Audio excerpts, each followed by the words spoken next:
Now, earlier this year, Springfield Armored released the OSP 10mm, building off the success of the XDM10. And the OSP version basically having a threaded barrel, it's pre-cut for an RMR type sight, and it's got suppressor height sights built into it. So, absolutely fantastic for us 10mm fans. Because with these modifications to the XDM10, there's more things we can do to personalize it. Now, the threaded barrel, most people are immediately going to think suppressor with that.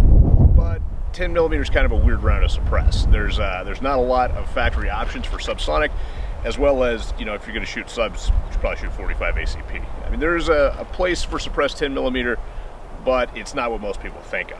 What I immediately came to with the threaded barrel was why not add a compensator. A compensator is basically a muzzle brake for a pistol, so it's going to mitigate some of that recoil. And we've got one of the first ones ever off the assembly line from our buddies over at Springer Precision. So as you can see here, we've got ports cut in the side and cut in the top, which should help kind of push the gun forward as well as keep the muzzle down under recoil. Now, especially with 10mm, which is a very snappy round, that should be one of the best modifications that we can do to this gun. Alright, so where's this compensator going to matter the most? Well, especially if we're using something like, buffalo bore, which is pushing the envelope of what 10mm will do. So first thing we're going to do, we're going to load up a magazine. I'll bring the camera in close. We'll shoot first my regular XDM 4.5 10mm.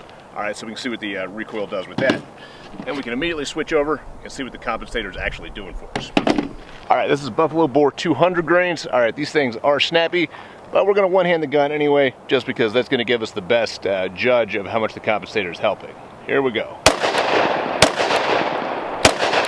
Woo!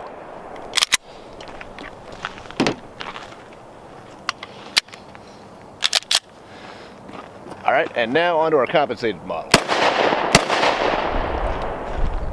As you can see, the gun stays on target significantly better. Alright, and you can really feel the difference in your hand too.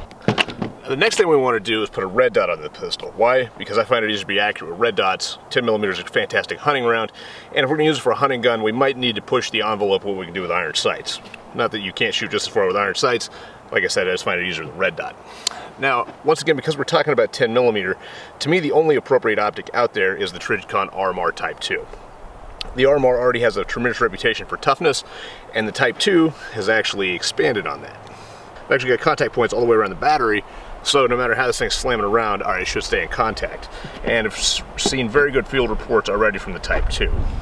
So the first thing we need to do is find the appropriate plate that comes with our gun. For the RMR Type 2, it comes in your XDM kit. That happens to be plate number 3. So put this guy in here. Alright, so we've got our RMR mounted up. Now, there is another huge advantage to the fact that this model has suppressor sights on it. I know nobody wants to watch me zero, but today you're not going to have to. Why? Because basically I can look down my sights, and put my red dot on top of my front sight post. That's going to get me pretty close to zeroed.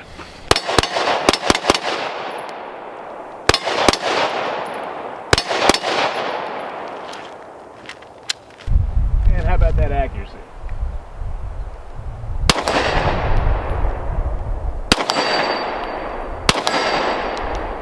So there we are, new XDM 10mm OSP, all tricked out with all the bells and whistles. Everything a 10mm should be.